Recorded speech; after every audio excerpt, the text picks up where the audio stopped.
14, que diz assim: Jesus, porém, disse: deixai os pequenos e não os estorvei e vim a mim, porque custai é o reino dos céus. Amém? A igreja poder sentar.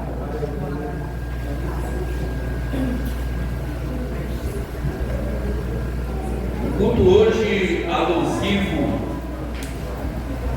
celebrando a vida, o qual as crianças, ela representa o início de tudo para depois dar a continuidade ao projeto de Deus. Por que foi que Jesus ele chega para os discípulos e ele diz: deixai-vos vir a mim os pequeninos, porque tu estás no reino do céu? Porque aquele que não se tornar como uma criança jamais pode chegar ao reino dos céus. João capítulo 14 e o verso 6, Jesus ele diz: eu sou o caminho, eu sou a verdade, eu sou a vida. E por isso nessa noite a igreja está celebrando a vida, representando através das crianças. Quando Jesus diz: deixai-vos vir a mim, porque a criança ela representa a inocência, ela representa a pureza. Salomão ele vai dizer que as crianças, elas sendo bem instruídas, sendo bem orientada, mesmo que ela venha se afastar ou ela venha sair do percurso o qual ela foi ensinada, mas ela vai continuar com o temor. O filho pródigo não era uma criança, mas já era um rapaz adulto. Ele foi criado no amor, no temor, na orientação do seu pai, o qual, quando ele chegou na fase adulta, ele chega para o seu pai e diz: eu quero a minha parte, o qual eu tenho direito. Na cultura judaica, os judeus, ele já poderia ou pode tomar sua herança em vida, não após a morte. A nossa cultura é que os filhos só recebem a herança depois que o pai morre, assim. Mas na cultura judaica, os filhos já podem receber a herança em vida. E aquele jovem, ele chegou para o seu pai e disse: eu quero receber a minha parte, eu tenho direito. E o pai ali me deu a parte qual ele queria. Ele pegou sua parte e a Bíblia diz que ele foi conhecer o desconhecido, que para ele era novidade. Aí ele pegou sua parte, o qual ele chegou, muitas bebidas, muitas farras, muitas amizades, muita prostituição. Ele ali teve direito de conhecer, de usufruir tanto quanto ele tinha curiosidade. Mas a Bíblia diz que chegou um determinado momento que todos os seus ganhos, todo o seu recurso agora se acabou. Você quer conhecer o seu verdadeiro amigo? Quando o seu recurso se acaba. Não é assim? E a Bíblia vai dizer que quando se acaba o recurso daquele rapaz, daquele moço, todos os amigos agora se afastam. Porque infelizmente vivemos numa cultura no qual você só é valorizado, você só é reconhecido, você só é visto pelo que você tem, não pelo que você é. Mas o meu Deus e o teu Deus é aquele que nos conhece, não pelo que a gente tem, mas pelo que a gente é, porque Ele conhece o nosso íntimo, o nosso interior, o nosso oculto. E quando todos os recursos se acabam, aquele moço agora começa a se lembrar da casa do pai. Aquele que sabe instruir o seu filho, sabe instruir a criança. Eu me lembro, ainda quando eu tinha 7, 8 anos de idade, quando meu pai levava, que eu ia para a igreja, eu me lembro ainda. Tenho lembrança. O filho dele devia se afastar, mas ele vai ficar no temor do Senhor. E aquele moço, quando chegou numa fase que a vida dele se tornou agora miserável, ele agora chegou numa situação de miserável. Ele agora não tinha nem mais o que comer.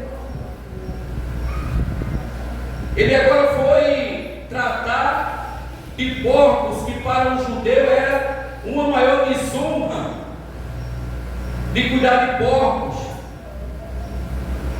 E quando ele pediu para cuidar de porcos, não para trabalhar, mas sim para que pudesse pegar a comida do porco e se alimentar, porque não tinha nem com que se alimentar.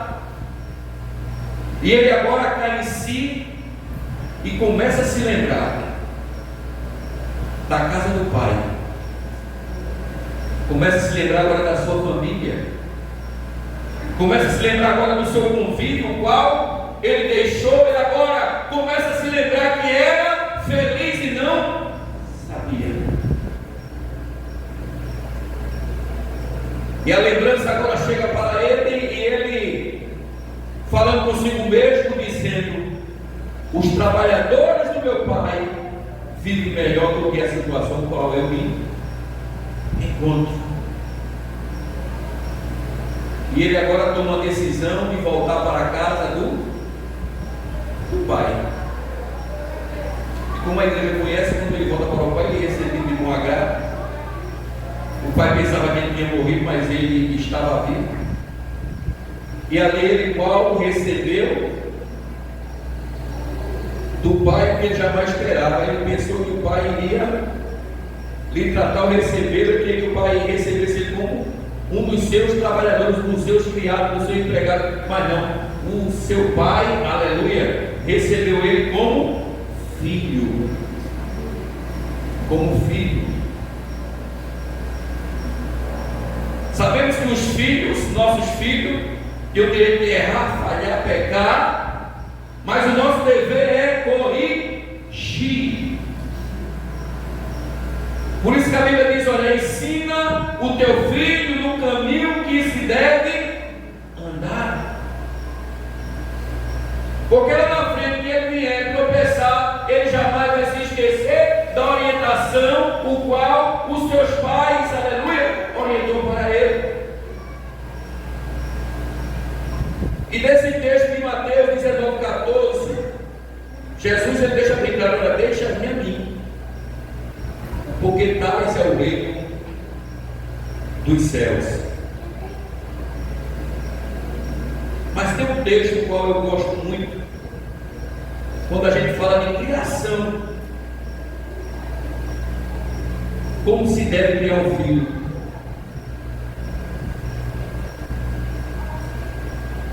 Os filhos do judeu de criança já começam a aprender a palavra de Deus.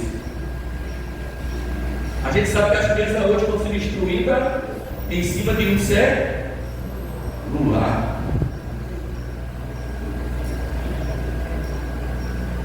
Eu tenho que ser meio que errado. A criança que está sendo instruída em cima do celular, você pode ensinar 1000 coisas ele agora. Vai poder pegar o celular, tudo vai ser e manchar. Eu lembro de quando era criança, sempre a gente ouvia falar, dizer, olha, o que os pais ensinam, orientam. Quando chega no colégio, era tudo desmanchar. Era outra orientação. Mas lá no livro de 2 Reis, capítulo 5,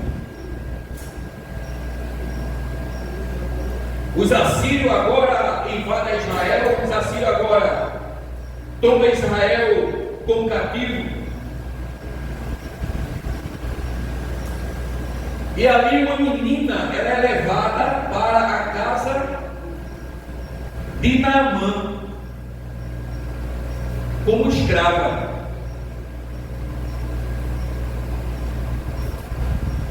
A partir do versículo 2, 5:2. E saíram tropa da Síria e da terra de Israel, levaram presa, o que, igreja? Uma menina que ficou ao serviço da mulher de Naamã. E disse esta senhora: tomara que o meu Senhor estivesse diante do profeta que está em Samaria, ele o restauraria da sua lepra. Então entrou Naamã e notificou a seu senhor, dizendo assim, e assim falou a menina que é da terra de Israel.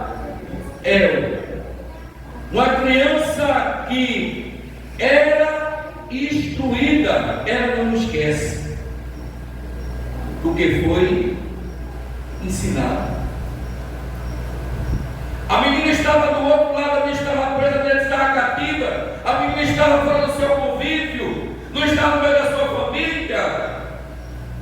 Mas quando ela viu Naamã, aquele homem chefe da tropa, homem, aleluia, que estava ali, que tinha status, homem que vivia segundo as orientações ali, o qual ele servia, ele tinha tudo ao mesmo tempo, não tinha nada, ele tinha honra, mas em cima do seu corpo estava a própria desonra, que era a lepra na vida, aleluia, na vida de alguém, como falha, como erro, como transgressões, ou como a cobrança da parte de Deus. Aí a menina chega para a mulher daquele chefe, daquele exército, e diz: olha, se ele estivesse aonde eu estava, da onde eu vim, ele seria curado. A menina tinha experiência com Deus ou não, igreja? A menina tinha experiência, o qual ela contemplava, que ela via Naamã naquela situação, e ela lembrou do profeta Eliseu. Se ele estivesse lá, esse seu problema seria resolvido. Às vezes eu fico a imaginar, pensar, os pais, as mães que têm criança, às vezes esquece que pense os meninos e as meninas que gostam de gravar e de guardar as coisas que a gente fala, não é assim? Às vezes a gente tem que ter cuidado com o que a gente está falando sobre as crianças. Ela escuta, ela guarda e ela não esquece. A gente, por já ter computado muitas coisas na mentalidade, às vezes a gente esquece, mas a criança não. E muitas vezes a gente tem falado ou falar alguma coisa, e a criança lá na frente vai dizer o que você falou. Às vezes temos que ter cuidado com o que está falando junto das crianças, porque quando Jesus disse: vinde a mim, deixa ela vir a mim, aleluia, porque a criança ela não fala não com maldade, mas porque ela vive na lei da inocência. A criança com ela não tem maldade. Jesus está trazendo aqui, aleluia, falando de pureza, de inocência, quando ele deixa vir as minhas criancinhas, porque tais são o reino do céu. É o que o Senhor está falando para mim, para você nesta noite. O meu coração, o teu coração, a minha vida e a tua vida tem que ter pureza, não pode ter maldade. Aleluia. Veja só a inocência dessa menina. Veja só, o exército levou ela prisioneira, levou ela escrava, levou ela cativa. Aquela menina tinha tudo para ter maldade na sua vida, no seu coração, e estar contente e alegre pela situação daquele homem, mas ela não demonstrou maldade. Ela disse: olha, se ele estivesse lá, da onde eu vi, ele seria curado. Veja a inocência de uma criança.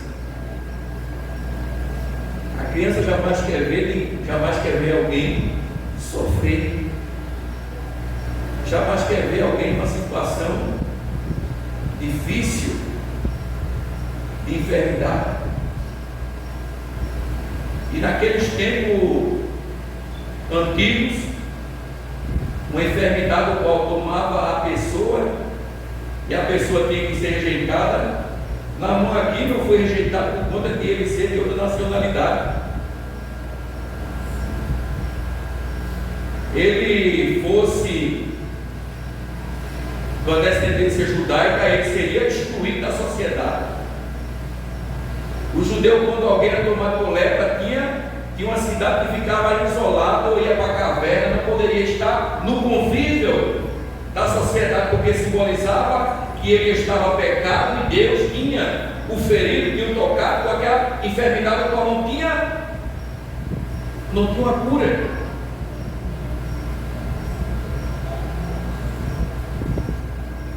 Quando Jesus fala, igreja, da inocência, de deixar vir a mim, aqui essa criança, mesmo presa, ela não tinha maldade no seu coração, ela estava vivendo ainda a inocência, mas ela estava transmitindo, ela estava trazendo o legado da sua família, dos seus pais. Aqui não fala dos pais dessa menina, mas essa menina aqui está falando do que ela foi orientada, ao que ela contemplou e que ela viu. Ela disse: olha, se esse tivesse lá, se eu tivesse lá, da onde eu vim, ele seria curado.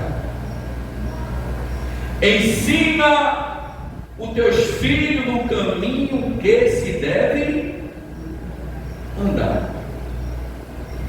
Porque o meu filho e os teus filhos podem ser para a nossa honra, mas também podem ser para a nossa desonra. Não é assim, igreja? É. Todos os erros que os filhos cometem, na maioria das vezes, as pessoas colocam quem? Os pais. E na maioria das vezes, 90% dos erros dos filhos, a culpa é dos pais. Porque amor, carinho não é encobrir erro. Amor e carinho é corrigir os erros. Aleluia. É o que diz a palavra do Senhor no livro de Hebreus 12. Deus corrige a todos quanto Ele ama. E se Deus nos corrige, se Deus cobra de nós, o padrão do Deus é Deus, da mesma forma temos que ser cada um de nós. Aí às vezes os pais pensam que transmitir amor, transmitir carinho é estar passando, maquiando os erros dos filhos. Não. Corrige, cobra, porque lá na frente ele vai te agradecer. Amém, igreja? Amém. Aí essa menina aqui era escrava, foi levada, segundo Reis, capítulo 5. Depois você em casa pode se alimentar um pouco dessa palavra. E uma criança que foi bem orientada, essa criança, o seu filho, vai ser uma bênção para você, para os seus pais. Vocês já pararam para imaginar? Essa menina disse para o capitão do exército: disse, olha, se tu estiver na minha terra, vai ser curado. Aquele homem tomou para si aquela palavra, mandou carta para o profeta, ele foi até lá, ele recebeu a cura da parte do Senhor. Quem se lembra aqui qual foi a cura que Naamã recebeu da parte de Deus? A cura da lepra. E ele perguntou quantas vezes? 7 vezes. Ele queria mergulhar 7 vezes? Às vezes precisamos mergulhar 7 vezes para ser curado da lepra. Não é isso? A lepra tem vários significados. Pode ser a lepra da desobediência, a lepra da arrogância, a lepra da soberba. E às vezes precisamos mergulhar. Quando a gente fala de filho ser uma bênção, imagine depois de Naamã ser curado daquela lepra, a história dessa criança, a história dessa família, continua a mesma ou foi diferente? Vocês já pararam para imaginar nessa linhagem? A Bíblia não relata, mas eu creio que a família dessa criança, dessa menina, ficou diferente após a cura desse homem. Por isso que a palavra que Deus traz ao teu coração nesta noite: ensina o teu caminho, ensina o caminho em que a criança deve andar. Porque a criança ela pode ser uma bênção para a tua vida, ou ela pode ser um processo de sofrimento para a tua história com esta tua vida. A vida de escolha. Cabe a nós saber qual é a orientação, qual é a determinação qual a gente vai levar. E cuidado como é que tem educado. A criança ela está observando. Não pode ter meio termo, não pode, aleluia, estar mostrando que existe dois Deus. Uma hora eu estou servindo a Deus, outra hora eu estou aqui. Uma hora eu estou aqui louvando, glorificando, outra hora eu estou louvando e glorificando, estou dançando ao mundo. Aí me pergunta como é que vai ficar a mente dessa criança. A Bíblia diz que não pode ser vendo esse Senhor. A gente tem que ter um maior cuidado como a gente está educando. Porque a lei da semeadura ela chega, a gente vai colher o que a gente plantou. E muitas vezes o que a gente mais quer é mudar as pessoas. Mas nós não temos esse poder, essa autoridade de mudar. Só quem muda, a Bíblia relata claramente que é o Espírito Santo de Deus que vai, aleluia, ao íntimo, convence a pessoa da justiça e do pecado. A gente jamais consegue mudar alguém. O Espírito Santo de Deus pode. Ele vai lá e orienta. Se você precisa ser dessa maneira, ser dessa forma, você precisa deixar isso ou aquilo, o que é certo, o que é errado. Por isso que a gente tem que ter o maior cuidado com como é que está criando as nossas crianças.